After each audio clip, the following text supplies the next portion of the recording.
YouTube ਦੀ ਇਸ video ਤੋਂ ਆਉਣ ਵਾਲਾ ਰੈਵਨਿਊ ਕਰੋਨਾ ਪੀੜਤਾਂ ਦੀ ਮਦਦ ਲਈ ਵਰਤਿਆ ਜਾਵੇਗਾ। ਇਸ ਕਰਕੇ ਤੁਸੀਂ ਵੀ ਇਸ ਦੇ ਹਿੱਸੇਦਾਰ ਬਣੋ। ਇਸ ਖਬਰ ਨੂੰ ਵੱਧ ਤੋਂ ਵੱਧ ਲਾਈਕ ਕਰੋ, ਸ਼ੇਅਰ ਕਰੋ ਅਤੇ ਚੈਨਲ ਨੂੰ ਸਬਸਕ੍ਰਾਈਬ ਕਰੋ ਤਾਂ ਕਿ ਦੇਸ਼ ਜਿੱਤੇ ਅਤੇ ਕਰੋਨਾ ਹਾਰੇ। ਸਤਿ ਸ਼੍ਰੀ ਅਕਾਲ, ਤੁਸੀਂ ਦੇਖ ਰਹੇ ਹੋ FYI ਮੀਡੀਆ। ਮੈਂ ਹਾਂ ਤੁਹਾਡੇ ਨਾਲ ਅਰਸ਼ਦੀਪ। ਕਰੋਨਾ ਵਾਇਰਸ ਕਰਕੇ ਹਰ ਕੋਈ ਦੇਸ਼ ਪਰੇਸ਼ਾਨ ਹੈ ਤੇ ਸਭ ਤੋਂ ਜ਼ਿਆਦਾ ਜੋ ਪ੍ਰਭਾਵਿਤ ਦੇਸ਼ ਹੈ ਉਹ ਹੈ ਅਮਰੀਕਾ। ਅਮਰੀਕਾ ਦੇ ਵਿੱਚ ਲੋਕ ਇੰਨੇ ਕੁ ਫਰਸਟ੍ਰੇਟ ਹੋ ਚੁੱਕੇ ਨੇ, ਪ੍ਰਦਰਸ਼ਨ ਕਰ ਰਹੇ ਨੇ, ਸੜਕਾਂ ਦੇ ਉੱਤੇ ਆ ਗਏ ਨੇ। 3000 ਤੋਂ ਵੀ ਵੱਧ ਸੰਖਿਆ ਦੇ ਵਿੱਚ ਲੋਕ ਇੱਕ ਜਗ੍ਹਾ ਦੇ ਉੱਤੇ ਪ੍ਰੋਟੈਸਟ ਕਰ ਰਹੇ ਨੇ, ਜਦੋਂ ਕਿ ਸੋਸ਼ਲ ਡਿਸਟੈਂਸ ਦਾ ਜਿਹੜਾ ਕਾਨੂੰਨ ਹੈ ਉਹ ਲਾਗੂ ਹੈ ਕਿ ਡਿਸਟੈਂਸ ਦੇ ਵਿੱਚ ਰਹੋ, ਫਿਜ਼ੀਕਲ ਡਿਸਟੈਂਸ ਬਣਾ ਕੇ ਰੱਖੋ। ਪਰ ਜੋ ਅਮਰੀਕਾ ਦੇ ਵਿੱਚ ਇਕਨੋਮੀ ਆ ਉਹਨਾਂ ਨੂੰ ਦੁਬਾਰਾ ਖੋਲਣ ਦੀ ਗੱਲ ਕੀਤੀ ਜਾ ਰਹੀ ਹੈ, ਰਾਸ਼ਟਰਪਤੀ ਵੱਲੋਂ ਖੋਲਣ ਦੀ ਮੰਗ ਕੀਤੀ ਜਾ ਰਹੀ ਹੈ। ਡਾਕਟਰਸ ਦਾ ਇਸ ਬਾਰੇ ਕੀ ਕਹਿਣਾ ਹੈ, ਇਸ ਬਾਰੇ ਜਾਣਨ ਦੇ ਲਈ ਅੱਜ ਮੇਰੇ ਨਾਲ ਕੈਲੀਫੋਰਨੀਆ ਸਨੀਵਲ ਤੋਂ ਡਾਕਟਰ ਹਰਮਿੰਦਰ ਸਿੰਘ ਗਿੱਲ ਨੇ। ਆਓ ਉਹਨਾਂ ਦੇ ਨਾਲ ਗੱਲਬਾਤ ਕਰਦੇ ਹਾਂ। ਸੋ ਡਾਕਟਰ ਗਿੱਲ, ਸਵਾਗਤ ਹੈ ਤੁਹਾਡਾ। ਥੈਂਕ ਯੂ ਵੈਰੀ ਮਚ ਜੀ। ਧੰਨਵਾਦ ਤੁਹਾਡਾ ਵੀ ਔਰ ਤੁਹਾਡੇ ਲਿਸਨਰਸ ਦਾ ਜਿਹੜੇ ਸਾਨੂੰ ਸੁਣਦੇ ਆ ਟਾਈਮ ਟੂ ਟਾਈਮ। ਬਿਲਕੁਲ ਡਾਕਟਰ ਗਿੱਲ, ਜਿਵੇਂ ਮੈਂ ਗੱਲ ਕੀਤੀ ਕਿ ਅਮਰੀਕਾ ਦੇ ਵਿੱਚ ਕੇਸ ਵੱਧ ਰਹੇ ਹੈਗੇ ਨੇ, ਸੋ ਹੁਣ ਜੇ ਹੁਣ ਦੀ ਗੱਲ ਕਰੀਏ ਤਾਂ 8,43,000 ਤੋਂ ਉੱਤੇ ਜਿਹੜੇ ਟੋਟਲ ਕੇਸ ਹੋ ਚੁੱਕੇ ਨੇ ਅਮਰੀਕਾ ਦੇ ਵਿੱਚ ਤੇ 47,000 ਤੋਂ ਉੱਤੇ ਡੈਥਸ ਹੋ ਚੁੱਕੀਆਂ ਨੇ, ਜੋ ਕਿ ਬਹੁਤ ਵੱਡਾ ਜੋ ਅੰਕੜਾ ਕਹਿ ਸਕਦੇ ਹੈਗੇ ਆ, ਬਹੁਤ ਵੱਡੀ ਗੱਲ ਹੈਗੀ ਹੈ ਕਿ ਇੰਨੀ ਜ਼ਿਆਦਾ ਮੌਤਾਂ ਅਮਰੀਕਾ ਦੇ ਵਿੱਚ ਹੋ ਰਹੀਆਂ ਨੇ। ਸੋ ਕੀ ਸਿਚੁਏਸ਼ਨ ਬਣੀ ਹੋਈ ਹੈ, ਕਿਉਂਕਿ ਤੁਸੀਂ ਤਾਂ ਖੁਦ USA ਦੇ ਵਿੱਚ ਹੈਗੇ ਹੋ। ਇਸ ਤੋਂ ਵੀ ਜਿਹੜੀ ਹੈਗੀ ਆ ਨਾ ਜੀ ਸਕੇਰੀ ਸਿਚੁਏਸ਼ਨ, ਉਹ ਇਹ ਹੈਗੀ ਆ ਕਿ ਹੁਣ ਜਿਹੜੀਆਂ ਪਹਿਲਾਂ ਡਿਫਰੈਂਟ ਮਾਡਲਸ ਦੇ ਨਾਲ ਡਿਫਰੈਂਟ ਪ੍ਰੈਡਿਕਸ਼ਨਸ ਕੀਤੀਆਂ ਜਾ ਚੁੱਕੀਆਂ ਸੀਗੀਆਂ, ਉਹਨਾਂ ਨੇ ਹੁਣ ਰਿਵਾਈਜ਼ ਕੀਤੀਆਂ ਹੈਗੀਆਂ ਵੀ 10% ਜਿਹੜੀਆਂ ਕੈਜੂਅਲਟੀਜ਼ ਜਾਂ ਫੈਟਲਿਟੀਜ਼ ਹੈਗੀਆਂ ਜਾਂ ਮੌਤਾਂ ਹੈਗੀਆਂ, ਉਹਨਾਂ ਦਾ ਨੰਬਰ 10% ਹੋਰ ਵੱਧ ਸਕਦਾ ਹੈਗਾ। ਕਿਉਂਕਿ ਜਿਹੜੇ ਮਾਹਰ ਸੀਗੇ ਜਾਂ ਪਬਲਿਕ ਹੈਲਥ ਨਾਲ ਰਿਲੇਟਡ ਡਾਕਟਰਸ ਨੇ, ਸਾਇੰਟਿਸਟ ਨੇ, ਜਾਂ ਜਿਹੜੇ ਇਸ ਕਿੱਤੇ ਨਾਲ ਸੰਬੰਧਿਤ ਨੇ, ਉਹਨਾਂ ਦੇ ਐਸਟੀਮੇਟ ਤੋਂ ਵੀ ਚੀਜ਼ ਬਾਹਰ ਹੁੰਦੀ ਜਾ ਰਹੀ ਹੈ ਜੀ। ਉਹਨਾਂ ਨੇ ਹੁਣ ਨਵੀਆਂ ਗਾਈਡਲਾਈਨ ਜਿਹੜੀਆਂ ਦੱਸੀਆਂ ਜਾਂ ਨਵੀਆਂ ਫਿਗਰਸ ਦੱਸੀਆਂ, ਉਹ ਕਹਿੰਦੇ ਮੌਤਾਂ ਦਾ ਨੰਬਰ 60,000 ਦੇ ਅੰਕੜੇ ਨੂੰ ਵੀ ਪਾਰ ਕਰ ਸਕਦਾ ਹੈਗਾ, ਜਿਹੜਾ ਕਿ 45,000 ਤਾਂ ਤੁਸੀਂ ਪਹਿਲਾਂ ਹੀ ਦੱਸਿਆ ਉਹਦੇ ਨੇੜੇ ਪਹੁੰਚ ਚੁੱਕਿਆ। ਤੇ ਜਿੱਥੋਂ ਤੱਕ ਲੋਕਾਂ ਦਾ ਤਰਾਹ ਨਿਕਲ ਰਿਹਾ ਕੰਮ ਤੋਂ ਬਿਨਾਂ ਘਰਾਂ ਦੇ ਵਿੱਚ ਬਹਿਣਾ, ਉਹਨਾਂ ਦਾ ਮਤਲਬ ਉਹਨਾਂ ਨੂੰ ਔਖਾ ਲੱਗ ਰਿਹਾ, ਜਿਨ੍ਹਾਂ ਕੋਲੇ ਕੰਮਕਾਰ ਤੋਂ ਬਿਨਾਂ ਖਾਣ ਦਾ ਸਮਾਨ ਹੈ ਨਹੀਂ, ਜਾਂ ਜਿਹਨਾਂ ਕੋਲੇ ਇਨਫ ਫਾਈਨਾਂਸ ਹੈ ਨਹੀਂ ਗੇ, ਜਾਂ ਸਮਾਲ ਬਿਜ਼ਨਸਿਸ ਵਾਲੇ ਆ, ਉਹ ਆਪਣੇ ਸਾਰੇ ਹੀ ਲੋਕੀ ਪਿਸ ਆਫ ਹੋ ਰਹੇ ਆ, ਕਿਉਂਕਿ ਉਹਨਾਂ ਨੂੰ ਸਮਝ ਨਹੀਂ ਲੱਗ ਰਹੀ ਵੀ ਕੀ ਅਸੀਂ ਕਰੀਏ ਜਾਂ ਕੀ ਕੀਤਾ ਜਾਵੇ। ਇਸ ਕਰਕੇ ਜਿਹੜੇ ਤੁਸੀਂ ਗੱਲ ਕੀਤੀ ਹੈਗੀ ਆ, ਪ੍ਰੋਟੈਸਟ ਹੋਣੇ ਸੁਭਾਵਿਕ ਹੈ, ਪਰ ਪਹਿਲੀ ਵਾਰੀ ਹੋਇਆ ਹੋਊਗਾ ਅਮਰੀਕਾ ਦੀ ਹਿਸਟਰੀ ਦੇ ਵਿੱਚ ਕੋਈ ਪ੍ਰੈਜ਼ੀਡੈਂਟ ਕਹਿ ਰਿਹਾ ਵੀ ਤੁਸੀਂ ਲਿਬਰੇਟ ਕਰਾਓ ਜੀ ਜਾ ਕੇ ਕੰਟਰੀ ਨੂੰ ਗਵਰਨਰਸ ਤੋਂ, ਤੇ ਜਾਂ ਕਿਸੇ ਮੁਲਕ ਦਾ ਅਟਾਰਨੀ ਜਨਰਲ ਕਹਿ ਰਿਹਾ ਹੋਵੇ ਵੀ ਸਿਵਲ ਲਿਬਰਟੀ ਦੇ ਬੇਸ ਤੇ ਸਾਨੂੰ ਈਜ਼ ਕਰਨੀਆਂ ਚਾਹੀਦੀਆਂ ਸੋਸ਼ਲ ਡਿਸਟੈਂਸਿੰਗ, ਜਦੋਂ ਕਿ ਮਾਹਰ ਹੈ ਜਿਹੜੇ ਜਾਂ ਐਕਸਪਰਟ ਹੈ ਉਹ ਡਿਫਰੈਂਟ ਵਰਸ਼ਨ ਕਹਿ ਰਹੇ ਆ।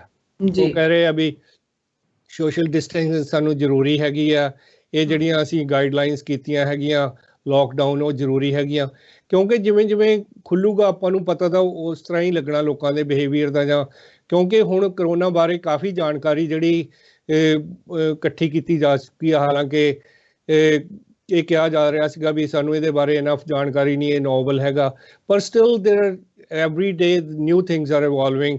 ਜਿਸ ਤਰ੍ਹਾਂ ਇੱਕ ਹੁਣ ਨਵੀਂ ਰਿਪੋਰਟ ਆਈ ਹੈਗੀ ਆ, ਉਹ ਕਹਿੰਦੇ ਵੀ ਸਾਡੇ ਕੋਲੇ ਕੇਸਿਸ ਜਿਹੜੇ ਸੈਂਟਾ ਕਲਾਰਾ ਦੇ ਵਿੱਚ, ਜਿਹੜੀ ਸਾਡੀ ਕਾਊਂਟੀ ਹੈਗੀ ਆ ਕੈਲੀਫੋਰਨੀਆ ਦੀ, ਉਹਦੇ ਵਿੱਚ ਫਰਵਰੀ ਦੇ ਬਿਗਨਿੰਗ ਦੇ ਵਿੱਚ ਹੀ ਜਿਹੜੀਆਂ 2 ਮੌਤਾਂ ਹੋਈਆਂ ਸੀਗੀਆਂ, ਉਸ ਵੇਲੇ ਉਹਨਾਂ ਨੂੰ ਨਾਂ ਨਹੀਂ ਸੀ ਦਿੱਤਾ ਗਿਆ ਕਰੋਨਾ ਵਾਇਰਸ ਦਾ।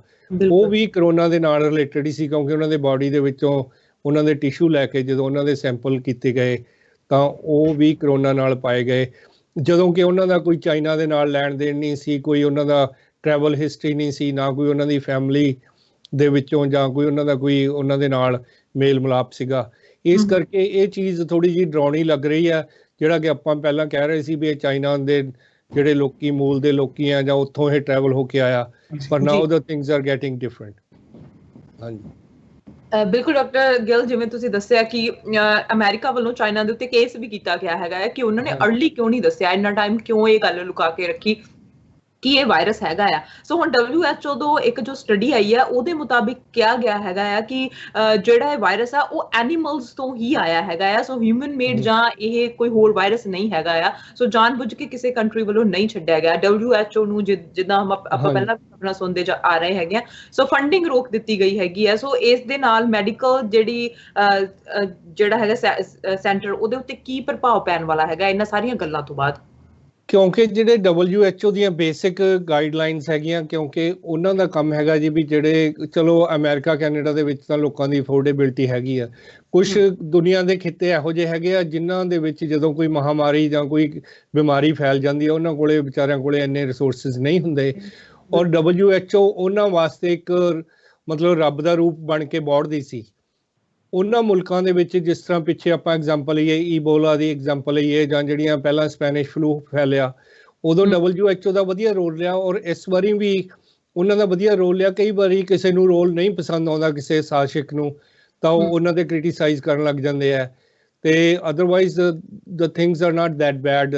ਉਹਨਾਂ ਦਾ ਜਿਹੜਾ ਇਮੇਜ ਹੈ ਇੱਕ ਕਿਸਮ ਦਾ ਟਾਰਨਿਸ਼ ਕਰਨ ਦੀ ਕੋਸ਼ਿਸ਼ ਕੀਤੀ ਜਾ ਰਹੀ ਹੈ ਪੋਲੀਟੀਸ਼ੀਅਨਸ ਵੱਲੋਂ, ਤੇ ਉਹਨਾਂ ਦੀ ਫੰਡਿੰਗ ਕੱਟ ਨਾਲ ਕੋਈ ਬਹੁਤਾ ਫਰਕ ਨਹੀਂ ਪੈਣਾ। ਉਹ ਗਰੀਬ ਮੁਲਕਾਂ ਨੂੰ ਜ਼ਿਆਦਾ ਫਰਕ ਪਊਗਾ, ਇਹਨਾਂ ਮੁਲਕਾਂ ਤੇ ਕੋਈ ਜ਼ਿਆਦਾ ਉਹਦਾ ਪ੍ਰਭਾਵ ਨਹੀਂ ਪੈਣਾ, ਕਿਉਂਕਿ they are using their own resources to help. And ਜਿਹੜੀ ਫੰਡਿੰਗ ਦੇ ਨਾਲ ਜਿੱਥੇ ਜਿੰਨੇ ਲੋਕੀ ਹੁਣ ਕਰੋਨਾ ਦੇ ਨਾਲ ਮਰ ਰਹੇ ਆ, ਹੋ ਸਕਦਾ ਇਹ ਫੰਡਿੰਗ ਕੱਟ ਦੇ ਨਾਲ ਭੁੱਖਮਰੀ ਨਾਲ ਇਸ ਤੋਂ ਵੀ ਜ਼ਿਆਦਾ ਮੌਤਾਂ ਦੀ ਗਿਣਤੀ ਵੱਧ ਸਕਦੀ ਹੈ ਕਈਆਂ ਮੁਲਕਾਂ ਦੇ ਵਿੱਚ ਜਿੱਥੇ WHO ਦੇ ਪ੍ਰੋਜੈਕਟ ਚੱਲ ਰਹੇ ਸੀਗੇ। ਬਿਲਕੁਲ। ਤੇ ਹੁਣ ਅਮਰੀਕਾ ਦੇ ਵੱਲੋਂ ਜਦੋਂ ਇੰਡੀਆ ਦੇ ਨਾਲ ਕਿਹਾ ਗਿਆ ਹੈਗਾ ਉਹਨਾਂ ਤੋਂ ਜੋ ਕਲੋਰੀਨ ਹੈਗੀ ਹੈ ਹਾਈਡਰੋਕਸੀ ਕਲੋਰੋਕੁਈਨ ਜਿਹੜੀ ਮੰਗਾਈ ਗਈ ਸੀਗੀ ਦਵਾਈ, ਕਿ ਇਹਦੇ ਨਾਲ ਅਸੀਂ ਪਰੀਖਣ ਕਰਾਂਗੇ ਜਾਂ ਇਹਦੇ ਨਾਲ ਅਸੀਂ ਕਰੋਨਾ ਵਾਇਰਸ ਦਾ ਕੋਈ ਇਲਾਜ ਲੱਭਾਂਗੇ। ਸੋ ਉਹ ਹੁਣ ਉਹਦੇ ਬਾਰੇ ਵੀ ਸਟੱਡੀ ਆਈ ਹੈ। ਕੀ ਸਟੱਡੀ ਆਈ ਹੈ ਉਹਦੇ ਬਾਰੇ? ਸੋ ਕੀ ਕਿਹਾ ਜਾ ਰਿਹਾ ਹੈ ਉਸ? ਕਿਉਂਕਿ ਪਤਾ ਕੀ ਹੈ ਜੀ, ਇੱਥੇ ਜਿਹੜੀ ਆਪਾਂ ਐਗਜ਼ਾਮਪਲ ਦਿੰਦੇ ਹੁੰਦੇ ਆ ਵੀ ਤਕੜੇ ਦਾ ਸੱਤੇ ਵੀ ਹੀ 100 ਵਾਲੀ ਗੱਲ ਹੈਗੀ ਆ। ਜਦੋਂ ਤੁਸੀਂ ਕਿਸੇ ਚੀਜ਼ ਨੂੰ ਜਾਂ ਕਿਸੇ ਮੈਡੀਸਨ ਨੂੰ ਅਪਰੂਵ ਕਰਾਉਣਾ ਹੁੰਦਾ ਤੇ ਉਹਦੇ ਵਾਸਤੇ ਸਪੈਸ਼ਲ ਕ੍ਰਾਈਟੇਰੀਆਜ਼ ਹੈਗੇ ਆ, ਉਹਦੀਆਂ ਸਟੱਡੀਜ਼ ਹੁੰਦੀਆਂ, ਫਿਰ ਉਹ ਪੀਅਰ ਜਰਨਲ ਦੇ ਵਿੱਚ ਪਬਲਿਸ਼ ਹੁੰਦੀਆਂ, ਫਿਰ ਜਾ ਕੇ ਉਹ ਸਟੱਡੀ ਵੈਲਿਡ ਮੰਨੀ ਜਾਂਦੀ ਹੈਗੀ ਆ। ਇੱਥੇ ਹੋਇਆ ਇਸ ਤੋਂ ਉਲਟ ਹੋਇਆ। ਤੇ ਜੈਪੁਰ ਦੇ ਡਾਕਟਰ ਨੇ ਕਿਸੇ ਨੇ ਕਹਿ ਦਿੱਤਾ ਵੀ ਇਹ ਕਲੋਰੋਕੁਈਨ ਤੇ ਜਿਹੜੀ ਜ਼ੀਪੈਕ ਜਿਹਨੂੰ ਕਹਿੰਦੇ ਹੈਗੇ ਆ antibiotics and combination of anti-malarial drug is effective against corona। ਤੇ ਇੱਥੇ ਪ੍ਰੈਜ਼ੀਡੈਂਟ ਨੇ ਨਾਲ ਦੀ ਨਾਲ ਬਰੀਫਿੰਗ ਦੇ ਵਿੱਚ ਸਾਡੇ ਟਰੰਪ ਸਾਹਿਬ ਨੇ ਬਿਆਨ ਦੇਤੇ ਵੀ it's going to be game changer, ਤੇ ਰਾਤੋਂ ਰਾਤ ਮੋਦੀ ਸਾਹਿਬ ਨੂੰ ਫੋਨ ਕਰਤਾ ਤੇ ਮੋਦੀ ਸਾਹਿਬ ਉਹਨਾਂ ਨੇ ਸ਼ਿਪ ਕਰਤੀ। ਪਰ ਜਿਹੜੀ ਲੇਟੈਸਟ ਉਹਦੀਆਂ ਫਾਈਂਡਿੰਗਸ ਇਹ ਲੱਭੀਆਂ ਗਈਆਂ ਹੈਗੀਆਂ 381 ਕੇਸਿਸ ਜਾਂ ਥੋੜਾ ਬਹੁਤਾ ਨੰਬਰ ਉੱਪਰ ਥੱਲੇ ਹੋ ਸਕਦਾ, ਜਿਹੜੇ ਕੇਸਿਸ ਨੂੰ ਕਲੋਰੋਕੁਈਨ ਤੇ ਉਹ ਦਿੱਤੇ ਗਿਆ ਸੀ ਕੰਬੀਨੇਸ਼ਨ ਮੈਡੀਸਿਨਸ, ਉਹਨਾਂ ਦੇ ਵਿੱਚ ਜਿਹੜਾ ਡੈਥ ਰੇਟ ਸੀਗਾ 28% ਤੋਂ ਹਾਇਰ ਸੀਗਾ, ਜਦੋਂ ਕਿ ਜਿਨ੍ਹਾਂ ਨੂੰ ਉਹ ਨਹੀਂ ਦਿੱਤੀ ਗਈ ਸੀ ਉਹਨਾਂ ਕੇਸਿਸ ਦੇ ਵਿੱਚ ਜਿਹੜਾ ਡੈਥ ਰੇਟ ਜਿਹੜਾ ਗਰੁੱਪ ਦੇ ਵਿੱਚ 11% ਸੀਗਾ। ਇਸ ਕਰਕੇ there was a no game changer thing, we still have to go back to square one। ਇਹ ਦਾ ਅਪਡੇਟਡ ਸਟੇਟਸ ਹੈਗਾ ਜੀ। ਤੇ ਗੁੱਡ ਥਿੰਗ ਇਹ ਹੈਗੀ ਆ ਜੀ ਵੀ FDA is approving ਜਿਹੜੀ first of its kind home test kit ਹੈਗੀ ਆ, ਜਿਹੜੀ ਕਿ $119 ਦੀ ਹੋਊਗੀ। ਤੁਸੀਂ ਆਪਣੀ ਘਰੇ ਲਿਆ ਕੇ ਤੇ ਉਹਦੇ ਵਿੱਚੋਂ ਤੁਸੀਂ ਸਵੈਬ ਲੈ ਕੇ ਤੇ ਉਹਨੂੰ ਤੁਸੀਂ ਮੇਲ ਕਰ ਸਕਦੇ ਆ ਤੇ ਤੁਹਾਡਾ ਰਿਜ਼ਲਟ ਉਹ ਘਰੇ ਆ ਜਾਊਗਾ। ਪਰ ਉਹਦੀ ਕੀਮਤ ਹਾਲੇ ਕਈ ਲੋਕਾਂ ਦੀ ਜਾਂ ਕਈ ਥਰਡ ਵਰਲਡ ਕੰਟਰੀਜ਼ ਦੇ ਅਫੋਰਡੇਬਿਲਟੀ ਤੋਂ ਬਾਹਰ ਹੈਗੀ ਆ। $119 ਦੀ ਉਹ ਕਿੱਟ ਹੈਗੀ ਆ। ਹੋ ਸਕਦਾ ਆਉਣ ਵਾਲੇ ਸਮੇਂ ਦੇ ਵਿੱਚ ਹੋਰ ਵੀ ਕੰਪਨੀਆਂ ਇਸ ਤਰ੍ਹਾਂ ਦੀ ਕਿੱਟ ਦੇ ਉੱਤੇ ਵਰਕ ਕਰਨ ਜਾਂ ਉਹ ਲਾਂਚ ਕਰਨ, ਹੋ ਸਕਦਾ ਉਹ ਸਸਤੀ ਹੋ ਸਕਦੀ ਹੈ। ਪਰ ਅੱਜ ਦੀ ਤਰੀਕ ਦੇ ਵਿੱਚ ਜਿਹੜੀ ਪਹਿਲੀ ਫਸਟ ਆਫ ਇਟਸ ਕਾਈਂਡ ਕੀਤੀ ਆ ਉਹਦੀ $119 ਕੀਮਤ ਹੈਗੀ ਆ ਜੀ। ਬਿਲਕੁਲ ਜੀ। ਜਿਹੜਾ FDA ਦਾ ਅਪਡੇਟਡ ਮਾਡਲ ਆਇਆ ਹੈਗਾ, ਸੋ ਉਹਦੇ ਬਾਰੇ ਵੀ ਜਾਣਕਾਰੀ ਦੇ ਸਕਦੇ ਹਾਂ ਥੋੜੀ ਜੀ, ਕੀ ਮਾਡਲਿੰਗ ਪੇਸ਼ ਕੀਤੀ ਹੈਗੀ ਹੈ ਉਹਨਾਂ ਨੇ? ਕਿਉਂਕਿ ਹੁਣ ਜਿਹੜਾ FDA ਦਾ ਜਿਹੜਾ ਹੈਗਾ ਡਾਇਰੈਕਟਰ ਹੈਗਾ ਡਾਕਟਰ ਹਾਨ, ਅੱਜ ਹੀ ਮੈਂ ਉਹਨਾਂ ਦੀ ਮਾਰਨਿੰਗ ਰਿਪੋਰਟ ਦੇਖ ਰਿਹਾ ਸੀ, ਉਹ ਤਾਂ ਇਹ ਕਹਿ ਰਹੇ ਹੈਗੇ ਆ ਵੀ ਵਿੰਟਰ ਦੇ ਵਿੱਚ ਜਿਹੜੀਆਂ we can have another outbreak ਜਿਹੜੀ ਇਹਦੇ ਨਾਲੋਂ ਵੀ ਖਤਰਨਾਕ ਹੋ ਸਕਦੀ ਹੈ। ਤੇ ਇਸ ਕਰਕੇ ਹੁਣ ਇਹੀ ਡਰ ਲੋਕਾਂ 'ਚ ਪੈਦਾ ਕੀਤਾ ਜਾ ਰਿਹਾ ਜਾਂ ਲੋਕਾਂ ਦੇ ਵਿੱਚ ਭੈ ਪਾਇਆ ਜਾ ਰਿਹਾ। ਅਗਰ ਉਹ ਹੋ ਜਾਂਦਾ ਤਾਂ ਅਸੀਂ are we prepared for second lockdown? ਉਹਦੇ ਨਾਲੋਂ ਬੈਟਰ ਇਹੀ ਹੈ ਵੀ ਅਸੀਂ ਥੋੜੀ ਬਹੁਤੀ ਦੇਰੀ ਕਰਕੇ ਹੁਣ ਥੋੜੀ ਬਹੁਤੀ ਤਕਲੀਫ ਕੱਟ ਲਈਏ, ਅਗਰ ਅਸੀਂ ਇਸ ਵਾਇਰਸ ਨੂੰ ਇੱਥੇ ਹੀ ਨੱਥ ਪਾ ਸਕਦੇ ਹਾਂ ਜਾਂ ਇੱਥੇ ਹੀ ਰੋਕ ਸਕਦੇ ਹਾਂ ਤਾਂ ਬੈਟਰ ਹੋਊਗਾ, ਰਾਦਰ ਦੈਨ ਅਸੀਂ ਕਿੰਨੇ ਕੁ ਵਾਰੀ ਸਾਲ ਦੇ ਵਿੱਚ ਆਪਾਂ ਬਿਜ਼ਨੈਸਿਸ ਬੰਦ ਕਰਨਾ ਅਫੋਰਡ ਕਰ ਸਕਦੇ ਹਾਂ।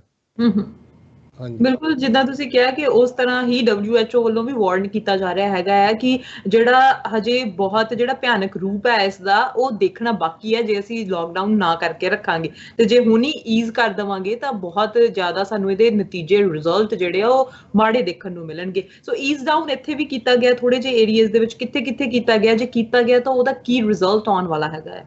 ਹਾਂਜੀ, ਕਿਉਂਕਿ ਕਈ ਚੀਜ਼ਾਂ ਦੀ ਤਾਂ ਸਿਰ ਪੈਰ ਨਹੀਂ ਬਣਦਾ ਹੈਗਾ ਜੀ, ਕਿਉਂਕਿ ਜਿਹੜੀਆਂ ਗਾਈਡਲਾਈਨ ਫੈਡਰਲ ਨੇ ਜਾਂ CDC ਨੇ, Center for Disease Control and Prevention ਨੇ ਕੀਤੀਆਂ ਸੀ, ਉਹਨਾਂ ਨੇ ਇਹ ਗਾਈਡਲਾਈਨਸ ਰੱਖੀਆਂ ਸੀਗੀਆਂ, ਇੱਕ ਕ੍ਰਾਈਟੇਰੀਆ ਬਣਾਇਆ ਸੀਗਾ ਵੀ ਜਿੱਥੇ ਕੇਸਿਸ ਦਾ number 14 days in a row ਥੋੜੀ ਬਹੁਤੀ ਫਲਕਚੁਏਸ਼ਨ ਦੇ ਨਾਲ number of new hospital admissions, number of critical ill patients, ਨਵੇਂ ਕੇਸਿਸ ਦੇ ਜਿਹੜੇ ਨੰਬਰ ਹੈ ਉਹ ਸਾਰਾ ਕੁਝ ਘਟ ਜਾਂਦਾ ਤਾਂ then we can start opening. ਪਰ ਜਿਹੜਾ ਗਵਰਨਰ ਆਫ ਜਾਰਜੀਆ, ਮੈਨੂੰ ਉਹਨਾਂ ਦਾ ਨਾਮ ਭੁੱਲ ਗਿਆ, ਔਰ ਫਲੋਰੀਡਾ ਦੇ ਵਿੱਚ, ਇਹ ਦੋ ਇਹੋ ਜਿਹੇ ਸਟੇਟ ਹੈਗੇ ਜਿੱਥੇ ਇਹ ਕ੍ਰਾਈਟੇਰੀਆ ਫਿਟ ਨਹੀਂ ਸੀ ਹੁੰਦਾ, ਪਰ ਦੇ ਵੈਂਟ ਹੈਡ ਐਂਡ ਓਪਨ। ਔਰ ਬਿਜ਼ਨਸਿਸ ਵੀ ਕਿਹੜੇ ਓਪਨ ਕੀਤੇ ਆ ਜੀ? ਚਲੋ ਆਫਿਸਿਸ ਆਪਾਂ ਮੰਨ ਲੈਂਦੇ ਹੈਗੇ ਆ ਜਿਹਦੇ 'ਚ 5 ਤੋਂ ਘੱਟ EMPLOYEE ਹੈਗੇ ਆ। ਟੈਟੂਇੰਗ, ਜਿੱਥੇ ਕਿ ਉਹਨਾਂ ਨੇ ਵੀ ਕਿੱਡਾ ਕਿ ਇਹ ਐਸੈਂਸ਼ੀਅਲ ਬਿਜ਼ਨਸ ਹੈਗਾ ਜਿਹੜਾ ਇਹ ਜ਼ਰੂਰੀ ਸੀਗਾ ਉਹਨਾਂ ਨੂੰ ਖੋਲ੍ਹਣਾ, ਜਾਂ ਹੋਰ ਜਿਮਸ ਹੈ ਜਿੱਥੋਂ ਕਿ ਸਭ ਤੋਂ ਜ਼ਿਆਦਾ ਆਪਾਂ ਨੂੰ ਫੈਲਣ ਦਾ ਖਤਰਾ ਹੁੰਦਾ, ਕਿਉਂਕਿ ਲੋਕੀ ਸਵੈਟ ਕਰਦੇ ਆ, ਮੂੰਹ ਨੂੰ ਟੱਚ ਕਰਦੇ ਹੈਗੇ ਆ, ਉਹਨਾਂ ਨੇ ਜਿਮਸ ਖੋਲ੍ਹ ਦਿੱਤੇ ਆ। ਤੇ these things are kind of ਜਿਹੜੇ ਬਿਜ਼ਨਸਿਸ ਖੋਲ੍ਹੇ ਹੈਗੇ ਆ, ਆਪਾਂ ਨੂੰ ਹਫਤੇ ਦੇ ਵਿੱਚ ਉਹਦਾ ਟ੍ਰੈਂਡ ਪਤਾ ਲੱਗ ਜਾਊਗਾ ਵੀ ਅਗਰ ਉੱਥੇ ਕੇਸਿਸ ਦੀ ਗਿਣਤੀ ਹੋਰ ਵੀ ਵੱਧ ਰਹੀ ਹੈ ਤਾਂ ਇਹੋ ਜਿਹਾ ਹੋਰ ਕਿਤੇ ਖੋਲ੍ਹਣਾ ਵੀ ਖਤਰਨਾਕ ਹੋ ਸਕਦਾ।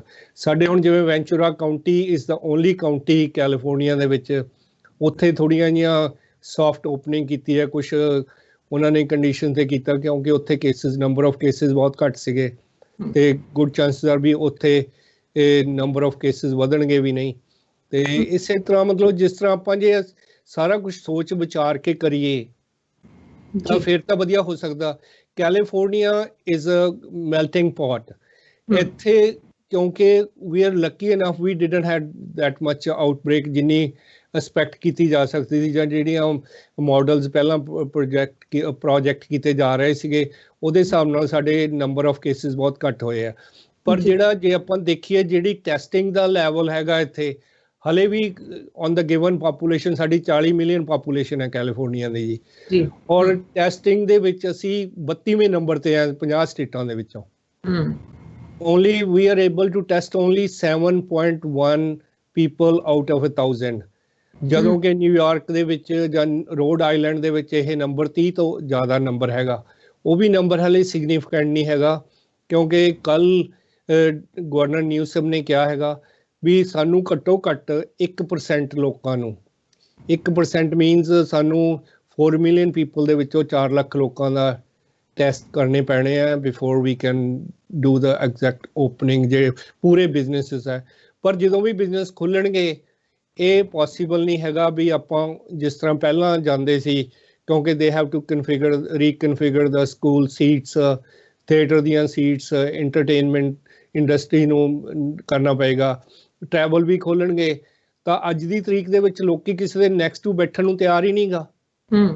ਸਾਰੇ ਫਸਟ ਕਲਾਸ ਦੇ ਵਿੱਚ ਤਾਂ ਆਪਾਂ ਜਾ ਨਹੀਂ ਸਕਦੇ ਜਾਂ ਅਫੋਰਡ ਨਹੀਂ ਕਰ ਸਕਦੇ, ਤੇ they have to make changes.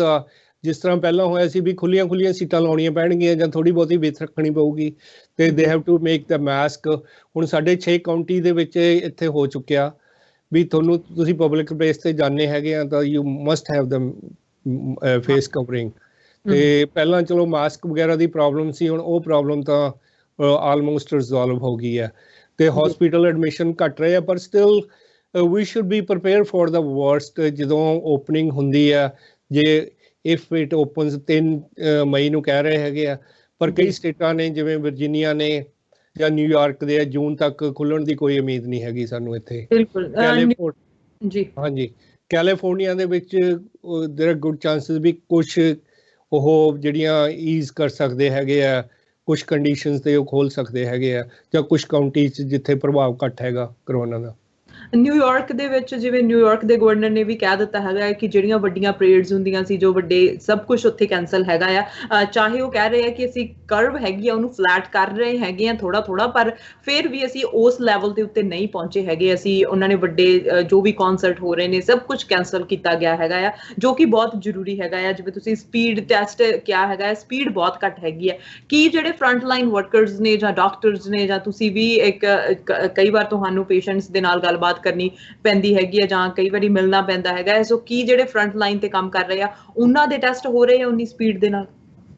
ਕਿਉਂਕਿ ਹੁਣ ਆਪਾਂ ਨੂੰ ਹੋ ਸਕਦਾ ਵੀ ਦੋ ਕਿਸਮ ਦੇ ਟੈਸਟ ਅਰਸ਼ਦੀਪ ਅਪਣਾਉਣੇ ਪੈਣ। ਇੱਕ ਤਾਂ ਟੈਸਟ ਜਿਹੜਾ ਤੁਸੀਂ you are detecting the virus, second ਜਿਹੜਾ they are talking about antibody test.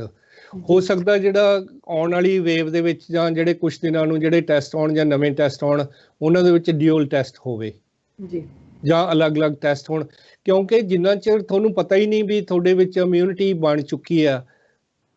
ਤੇ ਕਿਉਂਕਿ ਇਹਦੇ ਤੇ ਰਿਸਰਚ ਹੋਈ ਸੀ, ਪਰ ਉਹ ਹੁਣ ਦੇयर ਆਰ ਸਰਟਨ, ਜਿਸ ਤਰ੍ਹਾਂ ਪਹਿਲਾਂ ਗੱਲ ਕੀਤੀ ਸੀ, ਕੋਈ ਵੀ ਰਿਸਰਚ ਨੂੰ ਵੈਲਿਡ ਹੋਣ ਵਾਸਤੇ ਉਹਦੇ ਜਿਹੜੇ ਪੀਅਰ ਮੈਗਜ਼ੀਨਸ ਆ ਜਾਂ ਰਿਸਰਚਰਸ ਆ ਉਹਨਾਂ ਨੂੰ ਉਹਦੇ ਵਿੱਚ ਪਬਲਿਸ਼ ਹੋਣਾ ਪੈਂਦਾ, ਫਿਰ ਉਹ ਜਾ ਕੇ ਕਿਤੇ ਵੈਲਿਡ ਹੁੰਦੀ ਆ। ਜਿਹੜੀਆਂ ਇਨੀਸ਼ੀਅਲ ਸਟੇਜ ਸੀਗੀ ਰਿਸਰਚ ਦੀ ਫਰੋਮ ਸਟੈਨਫੋਰਡ, ਉਹਨਾਂ ਨੇ ਐਂਟੀਬਾਡੀ ਟੈਸਟ ਕੀਤੇ ਸੀ। They find the people from the California who been exposed at some point, ਉਹ ਜਾਂ ਲਾਈਟ ਜਿਹੜਾ ਉਹਨਾਂ ਨੂੰ ਕਰੋਨਾ ਦਾ ਪ੍ਰਭਾਵ ਹੋਇਆ ਸੀ ਉਹਨਾਂ ਦੇ ਨਾਲ ਉਹਨਾਂ ਦੀਆਂ ਐਂਟੀਬਾਡੀਜ਼ ਬਣ ਚੁੱਕੀਆਂ ਸੀਗੀਆਂ ਜਾਂ ਬਣ ਰਹੀਆਂ। ਉਹ ਟੈਸਟ ਵੀ ਇਕੁਅਲੀ ਜ਼ਰੂਰੀ ਹੈਗਾ ਫਰੰਟ ਲਾਈਨ ਵਾਸਤੇ, ਕਿਉਂਕਿ ਉਹਨਾਂ ਲੋਕਾਂ ਨੂੰ ਹੀ ਅਸੀਂ ਫਰੰਟ ਲਾਈਨ ਤੇ ਭੇਜ ਸਕਦੇ ਹਾਂ। ਤੇ ਉਹ ਟੈਸਟ ਰਿਲਾਇਬਲ ਵੀ ਹੋਣਾ ਜ਼ਰੂਰੀ ਹੈ, ਕਿਉਂਕਿ ਅਗਰ ਰਿਲਾਇਬਲ ਨਹੀਂ ਹੋਊਗਾ ਤਾਂ ਤੁਹਾਨੂੰ ਫਾਲਸ ਸੈਂਸ ਆਫ ਸੈਟਿਸਫੈਕਸ਼ਨ ਮਿਲੂਗੀ ਵੀ ਮੈਨੂੰ ਤਾਂ ਕੁਝ ਨਹੀਂ ਹੋਣਾ, ਤੇ ਤੁਸੀਂ ਉੱਥੇ ਚਲੇ ਗਏ ਫਰੰਟ ਲਾਈਨ ਤੇ you could be a victim. ਇਸ ਕਰਕੇ ਉਹ ਜ਼ਰੂਰੀ ਹੈ ਵੀ ਉਹਦੀ ਰਿਲਾਇਬਿਲਿਟੀ ਜ਼ਰੂਰੀ ਹੈ, ਤੇ ਬਾਕੀ ਉਹਦਾ ਜਿਹੜਾ ਸਪੀਡ ਜਿਸ ਤਰ੍ਹਾਂ ਤੁਸੀਂ ਗੱਲ ਕੀਤੀ ਹੈ ਤੇ ਉਹਦੀ ਅਵੇਲੇਬਿਲਿਟੀ ਜਾਂ ਕਿੰਨੇ ਬੰਦਿਆਂ ਦਾ ਆਪਾਂ ਕਰ ਸਕਦੇ ਹਾਂ, ਕਿੰਨਿਆਂ ਦੀ ਸਕਰੀਨਿੰਗ ਕਰ ਸਕਦੇ ਹਾਂ, ਦੈਟ ਇਜ਼ ਇੰਪੋਰਟੈਂਟ।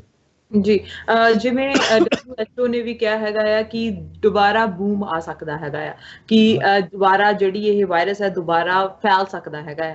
ਸੋ ਇੱਕ ਵਾਰੀ ਜੇ ਕਿਸੇ ਨੂੰ ਵਾਇਰਸ ਹੋ ਗਿਆ, ਉਹ ਠੀਕ ਹੋ ਗਿਆ, ਉਹਨੂੰ ਵੀ ਦੁਬਾਰਾ ਵਾਇਰਸ ਹੋ ਸਕਦਾ ਹੈਗਾ ਆ। ਸੋ ਜਿਵੇਂ ਜਿਵੇਂ ਠੰਡ ਆਊਗੀ ਜਾਂ ਆਪਾਂ ਵਿੰਟਰ ਸੀਜ਼ਨ ਦੇ ਵਿੱਚ ਜਾਵਾਂਗੇ, ਉਵੇਂ ਉਵੇਂ ਜਿਹੜਾ ਵਾਇਰਸ ਹੈਗਾ ਫੇਰ ਆ ਜਾਏਗਾ। ਸੋ ਇਹਦੀਆਂ ਕੀ ਸੰਭਾਵਨਾਵਾਂ ਹੈਗੀਆਂ ਨੇ? ਕੀ ਇਹ ਸੱਚ ਹੈਗਾ ਕਿ ਦੁਬਾਰਾ ਵਾਇਰਸ ਆਉਣ ਦੇ ਚਾਂਸਸ ਹੈਗੇ ਨੇ? ਕਿਉਂਕਿ ਜਿਹੜਾ ਕਰੰਟ ਮਾਡਲ ਦੇ ਹਿਸਾਬ ਨਾਲ ਇਹ ਗੱਲ ਕਰ ਰਹੇ ਜਾਂ ਪ੍ਰੈਡਿਕਸ਼ਨ ਕਰ ਰਹੇ ਹੈਗੇ ਆ, ਜਿੰਨਾ ਅਸਲ ਹੱਲ ਤਾਂ ਇਹਦਾ ਜਿੰਨਾ ਚਿਰ ਵਾਇਰਸ ਦਾ ਕੋਈ ਵੈਕਸੀਨ ਨਹੀਂ ਨਿਕਲਦਾ ਜੀ, ਉਹਨਾਂ ਚਿਰ ਕੋਈ ਹੱਲ ਨਹੀਂ ਹੈਗਾ।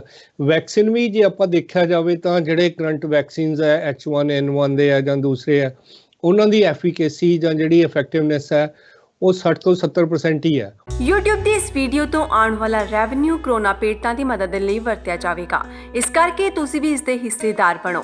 ਇਸ ਖਬਰ ਨੂੰ ਵੱਧ ਤੋਂ ਵੱਧ ਲਾਈਕ ਕਰੋ, ਸ਼ੇਅਰ ਕਰੋ ਅਤੇ ਚੈਨਲ ਨੂੰ ਸਬਸਕ੍ਰਾਈਬ ਕਰੋ ਤਾਂ ਕਿ ਦੇਸ਼ ਜਿੱਤੇ ਅਤੇ ਕਰੋਨਾ ਹਾਰੇ। ਕਿਉਂਕਿ ਵਾਇਰਸ ਇੱਕ ਇਹੋ ਜਿਹੀ ਚੀਜ਼ ਹੈਗੀ ਆ, ਉਹ ਹਮੇਸ਼ਾ ਉਹੀ ਨਹੀਂ ਰਹਿੰਦਾ। ਉਹ ਆਪਦੀ ਜਿਹੜੇ, ਕਿਉਂਕਿ ਗਰੁੱਪ ਆਫ ਵਾਇਰਸਿਸ ਹੁੰਦੇ ਆ, ਉਹ ਆਪਦੀ ਜਿਹੜਾ ਬਿਹੇਵੀਅਰ ਹੈ ਜਾਂ ਉਹਦਾ ਸਮੂਹ ਦੇ ਵਿੱਚ ਉਹ ਚੇਂਜਸ ਲਿਆਉਂਦੇ ਰਹਿੰਦੇ ਆ, ਜਿਸ ਕਰਕੇ ਉਹ ਫਿਰ ਵੀ ਬਚ ਜਾਂਦੇ ਆ ਜਿਹੜੇ ਵੈਕਸੀਨ ਦੀ ਇਫੈਕਟਿਵਨੈਸ ਤੋਂ।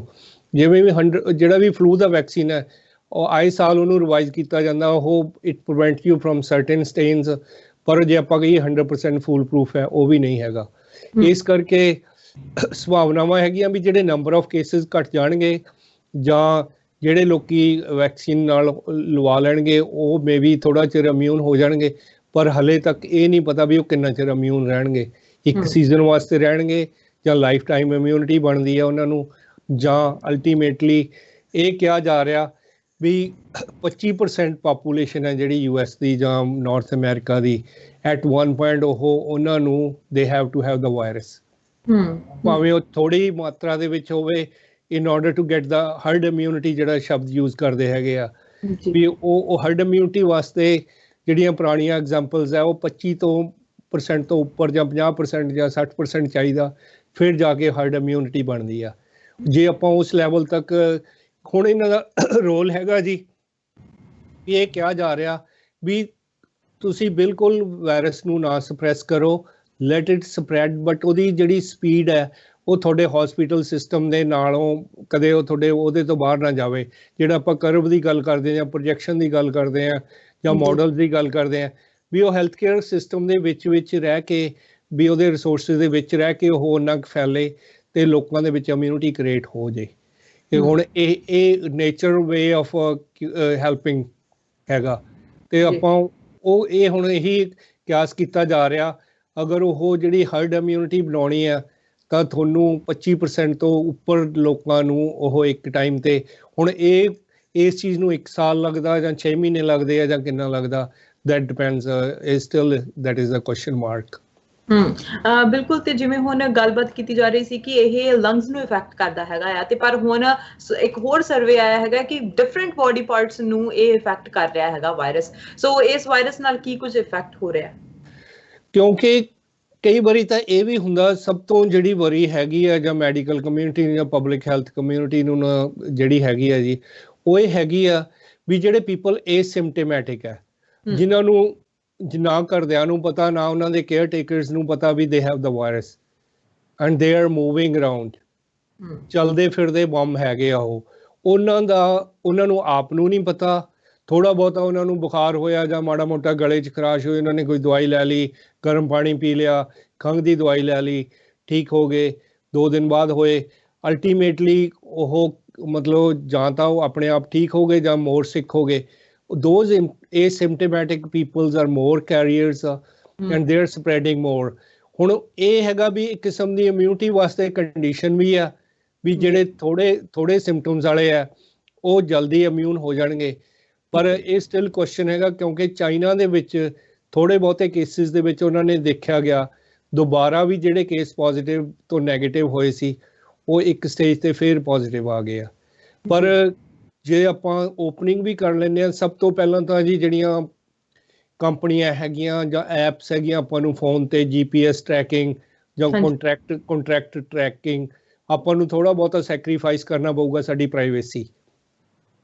ਔਰ ਕੰਪਨੀਆਂ ਨੂੰ ਹਰ ਬਿਲਡਿੰਗ ਨੂੰ, ਹਰ ਕਿਸੇ ਬਿਜ਼ਨਸਿਸ ਨੂੰ, ਹਰ ਐਂਟਰੈਂਸ ਨੂੰ ਇੱਕ ਕਿਸਮ ਦਾ ਰਿਪੋਰਟਰ ਹੀ ਬਣਨਾ ਪਊਗਾ। ਜ਼ਰੂਰੀ ਨਹੀਂ ਗਾ ਵੀ ਉਹ ਡਾਕਟਰ ਕੋਲੇ ਜਾ ਕੇ ਹੀ ਪਤਾ ਲੱਗੇ ਤੁਹਾਨੂੰ ਕਰੋਨਾ ਵਾਇਰਸ ਹੈ। ਤੁਸੀਂ ਟੈਂਪਰੇਚਰ ਮੋਨੀਟਰਿੰਗ ਜਾਂ ਸਿੰਪਟਮਸ ਮੋਨੀਟਰਿੰਗ ਜਾਂ ਹੋ ਸਕਦਾ ਬਹੁਤ ਹੀ ਅਗਰੈਸਿਵ ਅਪਰੋਚ ਹੋਵੇ, ਜਿਹੜੇ ਕੰਟਰੀਆਂ ਦੇ ਵਿੱਚ ਹਲੇ ਡੰਡਾ ਚੱਲਦਾ ਹੈਗਾ ਜਾਂ ਕਮਿਊਨਿਸਟ ਕੰਟਰੀ ਹੈਗੇ ਚਾਈਨਾ ਵਰਗੇ, ਉਹ ਤੁਹਾਨੂੰ ਕੋਈ ਇਹੋ ਜਿਹਾ ਡਿਵਾਈਸ ਹੀ ਪਾਉਣ ਨੂੰ ਦੇ ਦੇਣ, ਕੋਈ ਬ੍ਰੇਸਲੇਟ ਪਾਉਣ ਨੂੰ ਦੇ ਦੇਣ ਜਿਹੜਾ ਕਿ ਤੁਹਾਡੀ ਹਰ ਮੂਵਮੈਂਟ, ਤੁਹਾਡੀ ਖੰਘ, ਤੁਹਾਡੀ ਰਿਕਾਰਡਿੰਗ ਕਰ ਸਕਦਾ, ਤੁਹਾਡਾ ਟੈਂਪਰੇਚਰ ਰਿਕਾਰਡ ਕਰ ਸਕਦਾ, ਤੁਹਾਡਾ blood pressure. These are the that is the future of the medicine. ਜਿਹੜੇ ਇਸ ਤਰ੍ਹਾਂ ਦੀਆਂ ਡਿਵਾਈਸਿਸ ਹੁਣ ਕੋਈ ਬਹੁਤਾ ਦੇਰ ਨਹੀਂ ਲੱਗਣੀ ਇਹਨਾਂ ਨੂੰ ਮਾਰਕੀਟ 'ਚ ਆਉਣ ਨੂੰ। ਔਰ ਕਈ ਵਾਰੀ ਹੋ ਸਕਦਾ ਆਪਾਂ ਨੂੰ that would be the future of medicine। ਤੁਸੀਂ ਉਹ ਡਿਵਾਈਸ ਪਾ ਲਿਆ ਤੇ ਤੁਹਾਨੂੰ ਡਾਕਟਰ ਤੁਹਾਨੂੰ ਸਾਰਾ ਕੁਝ ਮੋਨੀਟਰ ਕਰ ਰਿਹਾ, ਈਵਨ ਤੁਹਾਡੇ ਨਾਲੋਂ ਪਹਿਲਾਂ ਤੁਹਾਡੇ ਡਾਕਟਰ ਨੂੰ ਪਤਾ ਲੱਗ ਜਾਏ ਵੀ ਤੁਸੀਂ ਯੂ ਆਰ ਸਿਕ।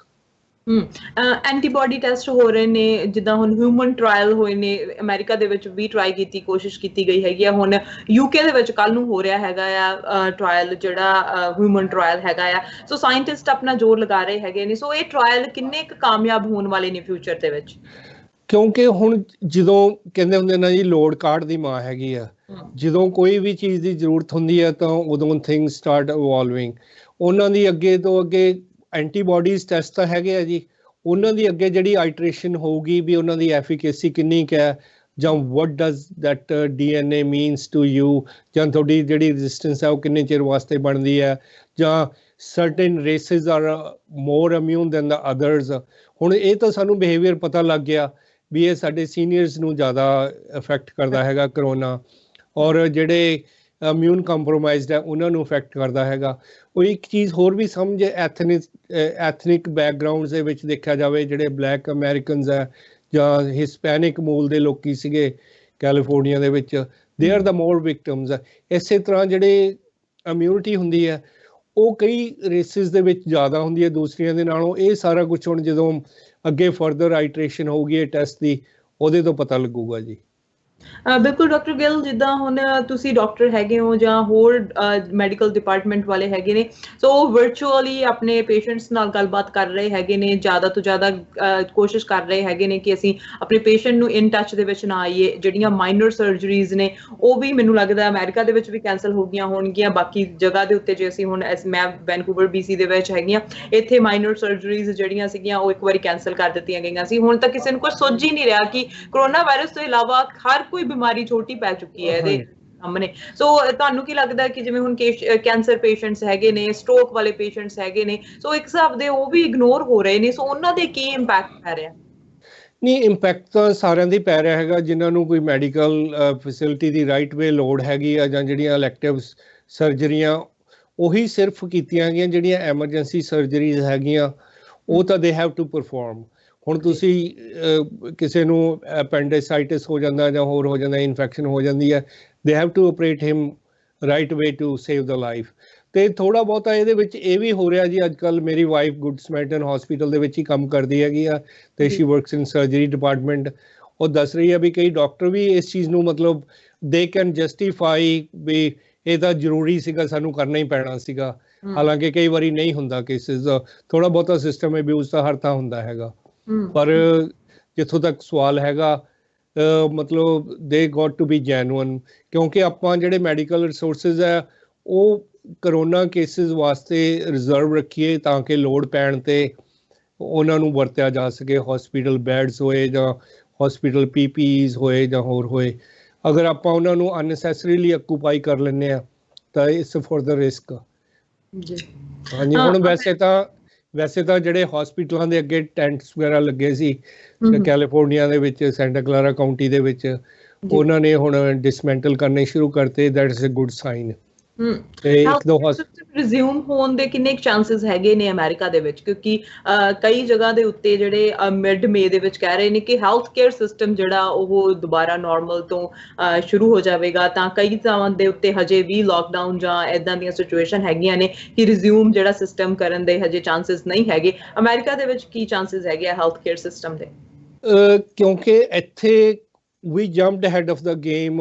ਨਿਊਯਾਰਕ ਦੇ ਵਿੱਚ ਜਿਵੇਂ ਇਸ ਤਰ੍ਹਾਂ ਸਿਸਟਮ ਕਲੈਸਪ ਹੋਇਆ, ਜਾਂ ਇੰਟਰਨੈਸ਼ਨਲੀ ਆਪਾਂ ਸਪੇਨ ਦੇ ਵਿੱਚ, ਇਟਲੀ ਦੇ ਵਿੱਚ ਦੇਖਿਆ, ਉਹ ਸਿਚੁਏਸ਼ਨ ਦਾ ਕੈਲੀਫੋਰਨੀਆ ਦੇ ਵਿੱਚ, US ਦੇ ਵਿੱਚ ਇਨ ਜਨਰਲ ਨਹੀਂ ਆਈ ਹੈਗੀ।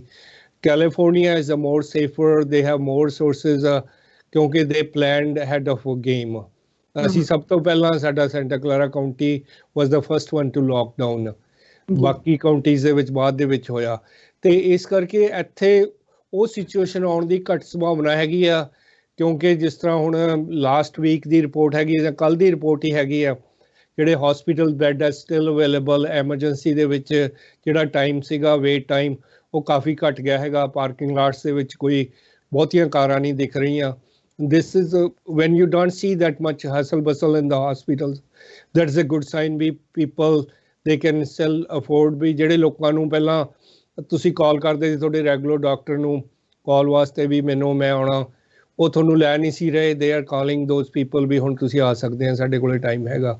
ਜਿਸ ਤਰ੍ਹਾਂ ਤੁਸੀਂ ਗੱਲ ਕੀਤੀ ਸੀ, ਬਾਕੀ ਅਗਰ ਨਾਨ ਐਸੈਂਸ਼ੀਅਲ ਹੈਗਾ ਤੁਹਾਡਾ ਵਿਜ਼ਿਟ ਜਾਂ ਫਾਲੋ ਅਪ ਵਿਜ਼ਿਟ ਹੈਗਾ, ਜਿਸ ਤਰ੍ਹਾਂ ਮੇਰੇ ਆਫਿਸ 'ਚ ਵੀ ਮੈਂ ਕਰਦਾ, we can do the video conferences, ਤੇ someone from the family can come and pick up the medicine. ਦੂਜੇ ਕੇਸਿਸ ਦੇ ਵਿੱਚ ਤਾਂ ਜਿਹੜੇ ਰੈਗੂਲਰ MDs ਹੁੰਦੇ ਆ, ਉਹਨਾਂ ਦੀ ਤਾਂ ਫਾਰਮੇਸੀ ਨੂੰ ਸਿੱਧਾ ਕਾਲ ਕਰ ਦੇਣਾ ਹੁੰਦਾ, you can pick the medicine from there. ਸਾਡੀਆਂ ਹੋਮਿਓਪੈਥਿਕ ਮੈਡੀਸਨ ਦੇ ਅਵੇਲੇਬਲ ਨਹੀਂ ਹੁੰਦੀਆਂ, ਇਸ ਕਰਕੇ either we have to ship it ਜਾਂ someone has to come in to pick. ਪਰ ਅਸੀਂ ਉਹੀ ਕਹਿੰਦੇ ਹਾਂ ਉਹਨਾਂ ਨੂੰ ਵੀ ਮਾਸਕ ਪਾ ਕੇ ਆਓ, ਔਰ ਮੈਂ ਵੀ ਮਾਸਕ ਪਾ ਕੇ ਰੱਖਦਾ, ਔਰ ਸੋਸ਼ਲ ਡਿਸਟੈਂਸਿੰਗ ਪ੍ਰੈਕਟਿਸ ਕਰੀ ਦੀ ਆ, hand wash, hand sanitiser use ਕਰੀ ਦੇ ਆ, ਤੇ that's what we are doing. ਬਿਲਕੁਲ, ਜਿਵੇਂ ਇੱਕ ਸਟੱਡੀ ਪਹਿਲਾਂ ਇਹ ਵੀ ਆਈ ਸੀ ਕਿ ਅਮਰੀਕਾ ਦੇ ਵਿੱਚ ਜਦੋਂ ਪਹਿਲਾ ਕੇਸ ਡਿਸਕਵਰ ਹੋਇਆ ਸੀਗਾ, ਸੋ ਜੋ ਉਦੋਂ ਹੀ ਜੇ ਐਕਸ਼ਨ ਲਿਆ ਜਾਂਦਾ ਤਾਂ ਇੰਨੀਆਂ ਡੈਥਸ ਨਹੀਂ ਹੋਣੀਆਂ ਸੀਗੀਆਂ। ਚਾਈਨਾ ਤੋਂ ਬਾਅਦ ਜੇ ਇਟਲੀ ਆਇਆ, ਇਟਲੀ ਤੋਂ ਬਾਅਦ ਹੁਣ ਅਮਰੀਕਾ ਸਭ ਤੋਂ ਜ਼ਿਆਦਾ ਡੈਥਸ ਨੂੰ ਝੇਲ ਰਿਹਾ ਹੈਗਾ, ਸਭ ਤੋਂ ਜ਼ਿਆਦਾ ਬੁਰਾ ਹਾਲ ਕਹਿ ਰਹੇ ਆ ਕਿ ਜਦੋਂ ਵੀ ਅਸੀਂ ਨਿਊਜ਼ ਸੁਣੀ ਦੀ ਅਮਰੀਕਾ ਦੇ ਵਿੱਚ ਹੀ ਡੈਥਸ ਜਿਹੜੀਆਂ ਨੇ ਵੱਧ ਰਹੀਆਂ ਨੇ, ਕਿ ਉਸ ਤੋਂ ਬਾਅਦ ਜਿਹੜਾ ਕੰਟਰੋਲ ਕਰ ਸਕਦੇ ਸੀਗੇ। ਸੋ ਇਹ ਐਕਸ਼ਨ ਇਹਨਾਂ ਨੂੰ ਪਹਿਲਾਂ ਲੈਣਾ ਚਾਹੀਦਾ ਸੀ। ਡਾਕਟਰਸ ਦੇ ਇਸ ਅਕੋਰਡਿੰਗ ਵੀ ਇਹ ਹੋ ਸਕਦਾ ਸੀ ਕਿ ਐਕਸ਼ਨ ਪਹਿਲਾਂ ਲੈ ਲੈਣੇ ਚਾਹੀਦੇ ਸੀ, ਕਿਉਂਕਿ ਕਈ ਵਾਰੀ ਇਹ ਹੁੰਦਾ ਹੈਗਾ ਵੀ ਆਪਾਂ ਅਵੇਅਰਨੈਸ ਇੰਨੀ ਨਹੀਂ ਹੁੰਦੀ ਜਾਂ ਸੀਰੀਅਸਨੈਸ ਨਹੀਂ ਹੁੰਦੀ। ਕਈ ਚੀਜ਼ਾਂ ਨੂੰ ਆਪਾਂ ਪੋਲੀਟੀਸਾਈਜ਼ ਕਰ ਲੈਂਦੇ ਹੈਗੇ ਆ। ਤੁਸੀਂ ਜੇ ਪੁਰਾਣੀਆਂ ਰਿਪੋਰਟਸ ਦੇਖੋ ਬਿਗਨਿੰਗ ਆਫ ਮਾਰਚ ਜਦੋਂ ਸਾਰੀਆਂ ਲੋਕਡਾਊਨ ਸ਼ੁਰੂ ਹੋ ਰਹੀਆਂ ਸੀਗੀਆਂ ਤੇ ਟਰੰਪ ਸਾਹਿਬ ਦੇ ਬਿਆਨ ਦੇਖੋ, ਪਹਿਲੇ ਦਿਨ ਉਹ ਕਹਿੰਦਾ ਇਟਸ ਅ ਹੋਕਸ, ਦੂਸਰੇ ਦਿਨ ਉਹ ਕਹਿੰਦਾ it's a small virus, it's going to disappear on its own, we will see it will disappear. ਜਦੋਂ ਸੀਰੀਅਸਨੈਸ ਦੇ ਇੱਕ ਕਿਸਮ ਦੀ ਜਦੋਂ ਪੂਰੀ ਪ੍ਰੋਬਲਮ ਹੋਊਗੀ then he admitted that we it's really serious to check। ਹਾਂਜੀ, ਤੇ ਇਸ ਕਰਕੇ ਉਹ ਜਿਹੜਾ ਟਾਈਮ ਕਾਫੀ ਕ੍ਰਿਟੀਕਲ ਸੀਗਾ, ਜਿਹੜਾ 2-3 ਦਿਨਾਂ ਦਾ 4 ਦਿਨਾਂ ਦਾ ਟਾਈਮ ਸੀ, ਉਹਨੇ ਦੇ ਵਿੱਚ ਹੀ ਅਗਰ ਅਸੀਂ ਗਾਈਡਲਾਈਨਸ ਲਾਗੂ ਕੀਤੀਆਂ ਹੁੰਦੀਆਂ ਤਾਂ should have been better. Corona virus ਜਿਹੜਾ ਹੈਗਾ ਆ ਉਹ ਹੁਣ ਟਾਈਮ ਜਿਹੜਾ ਹੱਥੋਂ ਗਿਆ ਤਾਂ ਵਾਪਸ ਆਉਂਦਾ ਨਹੀਂ, ਪਰ ਹੁਣ ਅੱਗੇ ਜਿਹੜਾ ਹੈਗਾ ਆ ਫਿਊਚਰ ਜਿਹੜਾ ਹੈਗਾ ਆ ਉਹਨੂੰ ਅਸੀਂ ਸੰਭਾਲਣਾ ਚਾਹੁੰਦੇ ਹਾਂ। ਤੇ ਇਹ ਸਭ ਤੋਂ ਜ਼ਿਆਦਾ ਜਿਹੜੀ ਇਫੈਕਟ ਪੈ ਰਿਹਾ ਹੈਗਾ ਉਹ ਮੈਂਟਲ ਹੈਲਥ ਦੇ ਉੱਤੇ ਪੈ ਰਿਹਾ ਹੈਗਾ ਆ, ਕਿਉਂਕਿ ਲੋਕ ਜਿਵੇਂ ਆਪਾਂ ਸ਼ੁਰੂ 'ਚ ਗੱਲ ਕੀਤੀ ਸੀ ਕਿ ਫਰਸਟ੍ਰੇਟ ਹੈਗੇ ਨੇ, ਲੋਕ ਕਹਿ ਰਹੇ ਨੇ ਸੀ ਅਸੀਂ ਕੰਮਾਂ ਤੇ ਜਾਈਏ, ਅਸੀਂ ਕਿਵੇਂ ਆਪਣੀ ਜਿਹੜੀ ਲਾਈਫ ਨੂੰ ਟਰੈਕ ਦੇ ਉੱਤੇ ਲੈ ਕੇ ਆਈਏ, ਅਸੀਂ ਬੈਕ ਟੂ ਟਰੈਕ ਆਉਣਾ ਚਾਹੁੰਦੇ ਹਾਂ, ਨੋਰਮਲ ਲਾਈਫ ਜਿਉਣਾ ਚਾਹੁੰਦੇ ਹੈਗੇ ਆ। ਸੋ ਫਰਸਟ੍ਰੇਟ ਹੈਗੇ ਆ ਘਰ ਦੇ ਵਿੱਚ, ਮੈਂਟਲ ਹੈਲਥ ਦੇ ਉੱਤੇ ਅਸਰ ਪੈ ਰਿਹਾ ਹੈਗਾ ਆ। ਸੋ ਕੇਸਿਸ ਵੱਧ ਰਹੇ ਨੇ, ਅਬਿਊਜ਼ਿੰਗ ਦੇ ਕੇਸਿਸ ਵੱਧ ਰਹੇ ਨੇ। ਸੋ ਇਹ ਬਹੁਤ ਕੁਝ ਜਿਹੜਾ ਦੇਖਣ ਨੂੰ ਮਿਲ ਰਿਹਾ ਕਮਿਊਨਿਟੀ ਦੇ ਵਿੱਚ। ਕੀ ਤੁਹਾਨੂੰ ਵੀ ਇਦਾਂ ਦੇ ਕੁਝ ਅਮਰੀਕਾ ਦੇ ਵਿੱਚ ਦੇਖਣ ਸੁਣਨ ਨੂੰ ਮਿਲਿਆ? ਕਿਉਂਕਿ ਹਲੇ ਤਾਂ ਇਟਸ ਜਸਟ ਬਿਗਨਿੰਗ ਅਰਸ਼ੀ, ਕਿਉਂਕਿ ਜਿਹੜੇ ਜਿਸ ਤਰ੍ਹਾਂ PSTS ਸਿੰਡਰੋਮਸ ਹੁੰਦੇ ਹੈਗੇ ਆ, ਪੋਸਟ ਟਰਾਮੈਟਿਕ ਸਟ੍ਰੈਸ ਸਿੰਡਰੋਮਸ ਹੁੰਦੇ ਆ, it's a disease after it's a disorder after the war. ਉਸ ਤਰ੍ਹਾਂ ਦੇ ਸਿੰਪਟਮ ਹੁਣ ਜਿਨ੍ਹਾਂ ਲੋਕਾਂ ਨੇ ਆਪਦੇ they lost their loved ones, lost the jobs, lost the finances, lost the businesses, those people are most likely to get seek mental health, ਕਿਉਂਕਿ ਉਹਨਾਂ ਨੂੰ ਪ੍ਰੋਬਲਮ ਹੋਣੀ ਆ। ਹੁਣੀ ਲੋਕਾਂ ਦੇ ਜਿਹੜੇ ਸਾਨੂੰ ਕਾਲਸ ਆਉਂਦੀਆਂ, ਮੈਨੂੰ ਨੀਂਦ ਨਹੀਂ ਆ ਰਹੀ, ਮੈਂ ਬੇਚੈਨ ਹੈ, these are the common symptoms, or doctors should get prepared for those kind of cases in future। ਇਹ ਹੋਣਾ ਹੀ ਹੋਣਾ। ਔਰ ਕੋਈ ਵੀ ਜਿਹੜੀਆਂ ਮਹਾਮਾਰੀਆਂ ਤੋਂ ਬਾਅਦ ਇਹ ਜਿਹੜੇ ਮੈਂਟਲ ਡਿਸਆਰਡਰ ਦੀਆਂ ਮਤਲਬ ਇਨਸੀਡੈਂਸਿਸ ਵੱਧ ਜਾਂਦੇ ਹੈਗੇ ਆ। we should get prepared, and I think ਜਿਹੜੇ public health official are, they are aware of that, and they must be getting themselves prepared for that। Future ਕੀ ਹੋਣ ਵਾਲਾ ਹੈ ਡਾਕਟਰ ਗਿੱਲ ਇਹਦਾ? ਕਿਉਂਕਿ ਫਿਊਚਰ ਦੇ ਵਿੱਚ ਬਹੁਤ ਸਾਰੀਆਂ ਜੋ ਸਟੱਡੀਜ਼ ਨੇ, ਬਹੁਤ ਸਾਰੀਆਂ ਜੋ ਨਿਊਜ਼ ਆ ਰਹੀਆਂ ਨੇ ਕਿ 2 ਸਾਲ ਤੱਕ ਇੱਦਾਂ ਦਾ ਕੁਝ ਚੱਲੇਗਾ, ਜਿੰਨਾ ਚਿਰ ਵੈਕਸੀਨ ਨਹੀਂ ਆ ਜਾਂਦੀ। ਵੈਕਸੀਨ ਨੂੰ ਡਿਵੈਲਪ ਹੋਣ ਨੂੰ ਵੀ 2 ਸਾਲ ਲੱਗਣਗੇ। ਕੋਈ ਦੇਸ਼ ਦਾਅਵਾ ਕਰ ਰਿਹਾ ਹੈਗਾ ਕਿ 6 ਮਹੀਨਿਆਂ ਦੇ ਵਿੱਚ ਆ ਜਾਏਗੀ, ਕੋਈ ਕਹਿ ਰਿਹਾ ਜਿੱਦਾਂ ਗਰਮੀ ਵਧੇਗੀ ਉਵੇਂ ਇਹ ਵਾਇਰਸ ਮਰ ਜਾਏਗਾ। ਸੋ ਬਹੁਤ ਸਾਰੀਆਂ ਚੀਜ਼ਾਂ ਸਾਹਮਣੇ ਆ ਰਹੀਆਂ ਨੇ, ਪਰ ਫਿਊਚਰ ਦਾ ਹਜੇ ਕਿਸੇ ਨੂੰ ਵੀ ਨਹੀਂ ਪਤਾ ਕਿ ਕੀ ਹੋਣ ਵਾਲਾ। ਹਾਂਜੀ, ਨਹੀਂ ਉਹੀ ਮੈਂ ਤੁਹਾਡੀ ਗੱਲ ਨੂੰ ਹੀ ਡਿਟੋ ਕਰ ਰਿਹਾ ਹੈਗਾ। ਇਸ ਹਾਰਡ ਜੇ ਕੋਈ ਦੱਸ ਸਕੂਗਾ, ਕੋਈ ਹੁਣ ਮੇਰੇ ਖਿਆਲ 'ਚ ਆਪਾਂ ਨੂੰ ਪੰਡਤਾਂ ਨੂੰ ਪੁੱਛਣ ਦੀ ਲੋੜ ਹੈ ਜਿਹੜੇ ਭਵਿੱਖ ਦੱਸਦੇ ਹੁੰਦੇ ਆ। ਤੇ ਬੀਇੰਗ ਡਾਕਟਰ ਮੈਂ ਤਾਂ ਨਹੀਂ ਐਟਲੀਸਟ ਦੱਸ ਸਕਦਾ, ਪਰ ਬੇਸਡ ਔਨ ਜਿਹੜਾ facts and figures and statistics ਇਹ ਕਿਹਾ ਜਾ ਸਕਦਾ ਵੀ life is not going to be normal. ਜੇ ਆਪਾਂ ਕਹੀਏ ਵੀ ਲਾਈਫ ਨੋਰਮਲ ਹੋ ਜਾਊਗੀ 2 ਮਹੀਨੇ ਪਹਿਲਾਂ ਵਾਲੀ, ਉਹ ਤਾਂ ਨਹੀਂ ਹੋਣੀ। ਸਾਨੂੰ ਕੁਛ ਨਾ ਕੁਛ ਹੱਦਬੰਦੀ ਕਰਨੀ ਪੈਣੀ ਹੈ, ਸਾਡਾ ਬਿਹੇਵੀਅਰ ਚੇਂਜ ਕਰਨਾ ਪੈਣਾ, or businesses models are not going to be the same. ਜੇ ਅਸੀਂ ਸਿਨੇਮਾ ਦੇਖਣ ਜਾਂਦੇ ਸੀ ਤਾਂ ਮੇਰੇ ਖਿਆਲ 'ਚ ਉਹ ਪਹਿਲਾਂ ਵਾਂਗੂ ਨਾਲ ਦੀਆਂ ਸੀਟਾਂ 'ਤੇ ਬਹਿ ਕੇ ਦੇਖਣਾ ਹਲੇ ਸੰਭਵ ਨਹੀਂ ਹੋ ਸਕਣਾ। ਜੇ ਤੁਸੀਂ ਰੈਸਟੋਰੈਂਟ ਦੇ ਵਿੱਚ ਜਾਂਦੇ ਸੀ, ਖਾਸ ਕਰਕੇ ਜਿਹੜੇ ਸਮਾਲ ਬਿਜ਼ਨਸਿਸ ਸੀਗੇ, ਉਹਨਾਂ ਦੇ ਵਿਚਾਰਿਆਂ ਜਿਨ੍ਹਾਂ ਕੋਲ ਸੀਟਾਂ ਹੀ 20-25 ਹੁੰਦੀਆਂ, ਤੁਸੀਂ 6 ਫੁੱਟ ਦੀ ਦੂਰੀ ਰੱਖ ਕੇ ਕਿੰਨੀਆਂ ਸੀਟਾਂ ਕਰ ਸਕਦੇ ਆ? Either they have to change the behaviour, ਜਾਂ ਸਾਨੂੰ ਕੰਟਰੋਲ ਕਰਨਾ ਪੈਣਾ, ਜਾਂ they have to move to the bigger places. ਤੇ ਲਿਮਿਟ ਕਰਨੀਆਂ ਪੈਣੀਆਂ ਸਾਨੂੰ। ਹੋ ਸਕਦਾ ਮਾਲਸ ਦੇ ਟਾਈਮ ਵੀ ਲਿਮਿਟ ਕਰਨੇ ਪੈਣ ਇੱਕ ਟਾਈਮ ਤੇ ਜਾ ਕੇ। ਸਭ ਤੋਂ ਪਹਿਲਾਂ ਤਾਂ ਜ਼ਰੂਰੀ ਹੈਗਾ ਵੀ ਫਿਊਚਰ ਦੇ ਵਿੱਚ ਜਿੰਨੇ ਲੋਕਾਂ ਦੀ ਸਕਰੀਨਿੰਗ ਹੋ ਜਾਊਗੀ, whether they are carriers, whether they have antibodies, ਕੋਈ ਇਸ ਤਰ੍ਹਾਂ ਦੇ ਟੈਸਟ ਡਿਵੈਲਪ ਕਰਨੇ ਪੈਣੇ ਜਿਨ੍ਹਾਂ ਦੇ ਵਿੱਚ ਸਸਤੇ ਹੋਣ ਔਰ ਤੁਸੀਂ ਘਰ ਬੈਠੇ ਟੈਸਟ ਕਰ ਸਕੋ। ਜਿਸ ਤਰ੍ਹਾਂ ਤੁਸੀਂ ਬਲੱਡ ਟੈਸਟ ਕਰਦੇ ਆ, ਵੀ ਲੋਕੀ ਆਪ ਹੀ ਅਵੇਅਰ ਹੋਣ, ਔਰ ਲੋਕਾਂ ਨੂੰ ਤੁਹਾਨੂੰ ਅਵੇਅਰ ਕਰਨਾ ਪੈਣਾ। ਥਾਂ ਤੇ ਸਾਈਨ ਲੱਗਣਗੇ ਜੀ। ਹਲੇ ਹੋ ਸਕਦਾ ਜਿਹੜਾ ਏਅਰ ਟਰੈਵਲ ਹੈ ਉਹਦੇ ਤੇ ਰਿਸਟ੍ਰਿਕਸ਼ਨਾਂ ਹੋਣ, ਫਲਾਈਟਾਂ ਘੱਟ ਜਾਣ ਜਾਂ ਥੋੜੇ ਬੰਦੇ ਲੈ ਕੇ ਜਾਣ ਫਲਾਈਟਸ, ਕਿਉਂਕਿ ਜਿਹੜੇ ਲੋਕੀ ਫਸੇ ਬੈਠੇ ਇੱਕ ਵਾਰੀ ਤੇ ਇਨਫਲਕਸ ਉਹਨਾਂ ਦਾ ਹੋਊਗਾ, ਔਰ ਉਹਦੇ ਨਾਲ ਨੰਬਰ ਵਧਣ ਦੀ ਸੰਭਾਵਨਾ ਹੈਗੀ ਆ ਜੀ। ਤੇ ਲੋਕਾਂ ਦੇ ਬਿਹੇਵੀਅਰ 'ਚ ਚੇਂਜਸ ਤਾਂ ਆਉਣੀਆਂ ਹੀ ਹੈਗੀਆਂ। ਜਿਸ ਤਰ੍ਹਾਂ ਆਪਾਂ ਗੱਲ ਕੀਤੀ ਆ, no one knows we what would be the future like। 9/11 ਤੋਂ ਬਾਅਦ ਇਹ ਬਹੁਤ ਵੱਡੀ ਚੇਂਜਸ ਲੋਕਾਂ ਦੇ ਬਿਹੇਵੀਅਰ ਦੇ ਵਿੱਚ। ਇੱਕ ਚੀਜ਼ ਜ਼ਰੂਰ ਹੋਈ ਆ, ਲੋਕਾਂ ਨੂੰ ਥੋੜਾ ਜਿਹਾ ਕਟੀਅਸ ਬਣਾਤਾ ਇਹਨੇ ਔਰ ਲੋਕਾਂ ਨੂੰ ਜਦੋਂ ਮੌਤ ਦਿਸਦੀ ਹੁੰਦੀ ਹੈ ਲੋਕੀ ਥੋੜੇ ਜਿਹੇ ਰਿਸਪੈਕਟਫੁਲ ਦੂਸਰੇ ਦੇ ਹੋ ਜਾਂਦੇ ਆ। ਬਹੁਤ ਘੱਟ ਕੇਸਿਸ ਹੋਣਗੇ, ਕ੍ਰਾਈਮ ਰੇਟ ਘਟਿਆ ਹੈਗਾ, ਐਕਸੀਡੈਂਟਸ ਘਟੇ ਆ, fewer cars on the road, fuel ਦੀਆਂ ਪ੍ਰਾਈਸਿਸ ਤੁਸੀਂ ਦੇਖੋਗੇ ਇਸ ਨੈਗੇਟਿਵ ਟੈਰੀਟਰੀ ਦੇ ਵਿੱਚ ਹੈ ਬੈਰਲ ਦੀ ਪ੍ਰਾਈਸ। ਹੁਣ I don't know, I am not an economist ਵੀ ਨੈਗੇਟਿਵ ਦਾ ਮਤਲਬ ਕੀ ਹੁੰਦਾ ਹੈਗਾ। ਪਤਾ ਹੀ ਕਿ ਦੇਖਦੇ ਜੀ ਗੈਸ ਸਟੇਸ਼ਨ ਤੇ ਪ੍ਰਾਈਸ ਪਹਿਲਾਂ ਨਾਲੋਂ ਡਾਲਰ ਘੱਟ ਹੈ ਜਾਂ ਤੁਹਾਡੇ ਵੀ ਮੇਰੇ ਖਿਆਲ ਡਾਲਰ ਤੋਂ ਥੱਲੇ ਆ ਗਈ ਹੈ ਲੀਟਰ ਦੀ ਪ੍ਰਾਈਸ, ਕਿਉਂਕਿ ਕੋਈ ਗੱਡੀ ਵੀ ਨਹੀਂ ਜਾ ਰਹੀ ਹੈਗੀ ਰੋਡ ਦੇ ਉੱਤੇ। ਜਦੋਂ ਅਸੀਂ ਗੈਸ ਦਾ ਪ੍ਰਾਈਸ ਦੇਖਦੇ ਹਾਂ ਤੇ ਲੱਗਦਾ ਹੈ ਕਿ ਸਾਰੀਆਂ ਗੱਡੀਆਂ ਫੁੱਲ ਕਰ ਲਈਏ, ਪਰ ਗੈਸ ਪਾਉਣੀ ਕਿੱਥੇ ਹੈ, ਬਿਕਾਜ਼ ਕਾਰਾਂ ਨਹੀਂ ਚੱਲ ਰਹੀਆਂ ਨੇ। ਸੋ ਇਦਾਂ ਦੀਆਂ ਚੀਜ਼ਾਂ ਹੋ ਰਹੀਆਂ ਨੇ। ਜਿਵੇਂ ਤੁਸੀਂ ਗੱਲ ਕੀਤੀ ਕਿ ਨੈਗੇਟਿਵ ਦੇ ਵਿੱਚ ਚਲਾ ਗਿਆ, ਕਰੂਡ ਆਇਲ ਦਾ ਜਿਹੜਾ ਰੇਟ ਹੈਗਾ ਆ ਬੈਰਲ ਪਰ ਬੈਰਲ ਉਹ ਥੱਲੇ ਚਲਾ ਗਿਆ ਹੈਗਾ। ਇਕੋਨਮੀ ਦਾ ਨਹੀਂ ਪਤਾ ਹੈਗਾ ਕਿ ਕਦੋਂ ਬੂਮ ਆਏਗਾ, ਕਿਉਂਕਿ ਇਕੋਨਮੀ ਹਰ ਕੰਟਰੀ ਦੀ ਇਕੋਨਮੀ ਲਾਸ ਦੇ ਵਿੱਚ ਜਾ ਰਹੀ ਹੈਗੀ ਹੈ। ਜਿੱਥੇ ਲੋਕਡਾਊਨ ਹੈਗਾ ਆ ਉਹਨਾਂ ਦੀ ਤਾਂ ਜਾਣੀ ਹੋਈ ਜਾਣੀ ਹੈ, ਪਰ ਕਈ ਕੰਟਰੀਜ਼ ਥੋੜਾ ਬਹੁਤ ਕੰਮ ਕਰ ਵੀ ਰਹੀਆਂ ਨੇ। ਸੋ ਬਹੁਤ ਸਾਰੀਆਂ ਚੀਜ਼ਾਂ ਸਾਹਮਣੇ ਆ ਰਹੀਆਂ ਨੇ। ਪਰ ਡਾਕਟਰ ਗਿੱਲ, ਜਿਹੜੇ ਲੋਕ ਇਹਨਾਂ ਚੀਜ਼ਾਂ ਨਾਲ ਕਰ ਰਹੇ ਨੇ, ਸਰਵਾਈਵ ਕਰ ਰਹੇ ਨੇ, ਤਾਂ ਉਹਨਾਂ ਲਈ ਕੋਈ ਟਿਪਸ ਦੇਣੇ ਚਾਹੋਗੇ ਕਿ ਕੀ ਕਰਨਾ ਚਾਹੀਦਾ ਸਾਨੂੰ ਇਸ ਔਖੇ ਸਮੇਂ ਦੇ ਵਿੱਚ?